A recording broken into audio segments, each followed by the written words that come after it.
Assalamualaikum warahmatullahi wabarakatuh.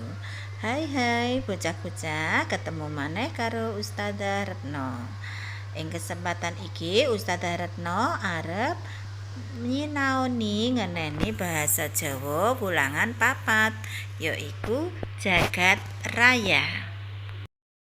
Ing materi iki mengko ana geguritan lan ustadzah arep macakne geguritan, mengko dimirengke lan diterokke ya.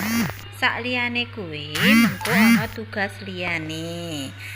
Digatekke apa sing dadi video ing sabanjure niki.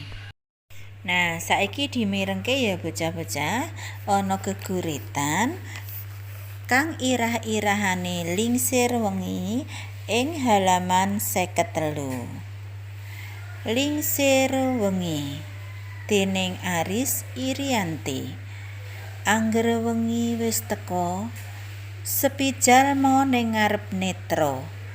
Kelingan sing ora-ora antarane bayangan lan kasunyatan ora bisa dipisahake.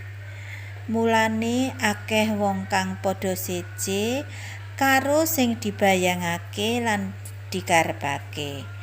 Angger wis kaya ngene, malik grembyang jagate. Akeh wong kang wisi uripe kanthi dalan kang ora dibarengake. Mulane sapa wae kang ora bisa turu yen wis lingsir wengi, apike padha gregah salat wengi, ngilangake rubeting ati.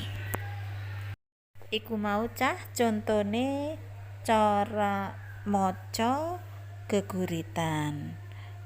Nah, cukup semene wae bocah-bocah. Wassalamualaikum warahmatullahi wabarakatuh.